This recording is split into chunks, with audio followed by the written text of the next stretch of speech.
എല്ലാവർക്കും നമസ്കാരം. പ്രാർത്ഥനാസ് വേൾഡിലേക്ക് സ്വാഗതം. ഇപ്പോൾ ചക്കയുടെ സീസൺ ആയതുകൊണ്ട് ഇന്ന് ഞാൻ വന്നിട്ടുള്ളത് നല്ലൊരു ചക്ക ബോണ്ടയുടെ റെസിപ്പി ആയിട്ടാണ്. അപ്പോൾ നമ്മൾ സാധാരണ പഴം വെച്ചിട്ടല്ലേ ബോണ്ട ചെയ്യാറുള്ളത്. അപ്പോൾ ഇന്ന് കുറച്ച് വെറൈറ്റി ആയിട്ട് നമുക്ക് ചക്ക വെച്ചിട്ട് ചെയ്ത് നോക്കാം കേട്ടോ. അപ്പോൾ നല്ല ടേസ്റ്റുള്ള റെസിപ്പിയാണ്, വളരെ സിമ്പിളാണ്, ഈസി ആയിട്ട് നമുക്ക് പെർഫെക്റ്റ് ആയിട്ട് തന്നെ ഉണ്ടാക്കാൻ പറ്റുന്ന റെസിപ്പിയാണ്. അപ്പോൾ എല്ലാവരും ട്രൈ ചെയ്ത് നോക്കുക, എന്നിട്ട് നിങ്ങളുടെ ഫീഡ്ബാക്കൊക്കെ അറിയിക്കുക കേട്ടോ. അപ്പോൾ നമുക്ക് ഈ ഒരു കൊച്ചു റെസിപ്പിയിലേക്ക് കടക്കാം.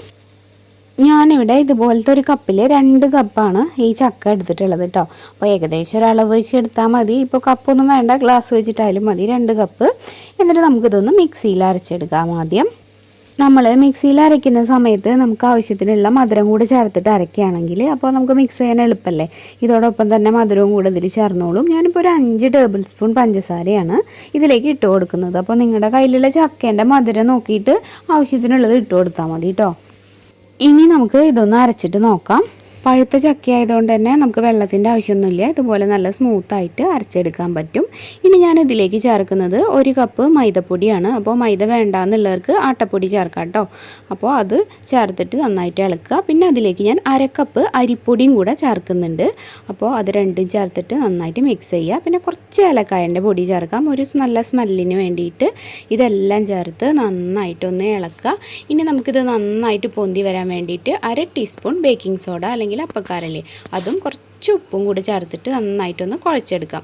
കണ്ടോ? അപ്പോൾ ഇതുപോലെ കുറച്ചൊരു കുഴഞ്ഞ പോലത്തെ ഒരു മാവാണ് നമുക്ക് വേണ്ടത്. വല്ലാണ്ട് ടൈറ്റിൽ കുഴക്കരുത് കേട്ടോ. നമ്മൾ ചപ്പാത്തിക്കൊക്കെ കുഴക്കുന്ന പോലെയല്ല, കുറച്ചൊരു ഇങ്ങനെ ലൂസായിട്ട്. അത് കുഴപ്പമില്ല, നമുക്ക് പറ്റുന്ന പോലെ ഇതിനൊന്ന് ബോൾസ് ആക്കി എടുക്കുക. ചെറുതായിട്ട് കൈയൊന്ന് വെള്ളം നനച്ച് കഴിഞ്ഞാൽ നല്ല സ്മൂത്തായിട്ട് തന്നെ ബോളാക്കി എടുക്കാൻ പറ്റും. കണ്ടില്ലേ? ഇതുപോലെയാണ് ഉണ്ടാവുക. ഇനി നമുക്ക് ഒരു പാനിലോ അല്ലെങ്കിൽ ചീനച്ചട്ടിയിലോ കുറച്ച് ഓയിൽ നന്നായിട്ട് ചൂടാവുമ്പോൾ ഒരു മീഡിയം ഫ്ലെയിമിലിട്ടിട്ട് ഈ ഓരോരോ ബോൾസായിട്ട് ഇതിലേക്ക് ഇട്ടിട്ട് വറുത്തെടുക്കാം. ഒരു കാര്യം ശ്രദ്ധിക്കുക, പെട്ടെന്ന് തന്നെ ഇതാവും. അപ്പോൾ നമ്മൾ ആയിട്ടുണ്ടാവില്ല എന്ന് വിചാരിച്ചു കഴിഞ്ഞാൽ കൂടുതലായിട്ട് കളറ് മാറാൻ ചാൻസ് ഉണ്ട്. കണ്ടോ? ഇതന്നെ ഇപ്പോൾ ചെറുതായിട്ടൊന്ന് കൂടുതലായി തോന്നുന്നു. കണ്ടോ? അപ്പോൾ പെട്ടെന്ന് തന്നെയാണ് നമുക്കിത് ഉണ്ടാക്കിയെടുക്കാൻ പറ്റുന്നത്. നല്ല ഈസിയാണ്, നല്ല ടേസ്റ്റുമാണ്. ഒട്ടും തന്നെ എണ്ണ കുടിക്കൊന്നുമില്ല. അപ്പോൾ ഒട്ടും ഓയിലിൻ്റെ ഒരു ടേസ്റ്റേ ഉണ്ടാവില്ല. എന്നാൽ നന്നായിട്ട് പൊന്തിയിട്ടുണ്ടാവും, നല്ല സോഫ്റ്റുമാണ്. അപ്പോൾ എല്ലാവരും ട്രൈ ചെയ്ത് നോക്കാം കേട്ടോ. പിന്നെ ഒരു കാര്യം ശ്രദ്ധിക്കാനുള്ളത്, നമ്മളിത് ഫ്രൈ ചെയ്യുന്ന സമയത്ത് ഇളക്കിക്കൊണ്ടിരിക്കണം. അതായത് എല്ലാ സൈഡും ഇങ്ങനെ തിരിച്ച് മറിച്ചിട്ടുകൊണ്ടിരിക്കണം. അപ്പോൾ പെട്ടെന്ന് ഓരോ സൈഡും ആയിട്ട് കിട്ടും. അല്ലെങ്കിൽ ഒരു സൈഡ് മാത്രം കൂടുതലായിട്ട് കുക്കാവാനുള്ള ചാൻസ് ഉണ്ട്. അതൊന്ന് ശ്രദ്ധിക്കുക കേട്ടോ. അപ്പോൾ ഇന്നത്തെ ഈ കൊച്ചു റെസിപ്പി എല്ലാവർക്കും ഇഷ്ടമായിട്ടുണ്ടാവും എന്ന് വിചാരിക്കുന്നു. വീഡിയോ ഇഷ്ടമായെങ്കിൽ എന്തായാലും ഇതിനൊരു ലൈക്ക് തരിക. ഇത് നിങ്ങളുടെ ഫ്രണ്ട്സും റിലേറ്റീവ്സും ഒക്കെ ആയിട്ടൊന്ന് ഷെയർ ചെയ്യുക. നിങ്ങളുടെ അഭിപ്രായങ്ങളൊക്കെ കമൻറ്റിലൂടെ അറിയിക്കുക. പിന്നെ പുതുതായിട്ട് ആരെങ്കിലും നമ്മുടെ ചാനൽ ഇപ്പോൾ കാണുന്നുണ്ടെങ്കിൽ ഒന്ന് സബ്സ്ക്രൈബ് ചെയ്തിട്ട് നമ്മുടെ ഫാമിലിയിൽ ജോയിൻ ചെയ്യുക കേട്ടോ.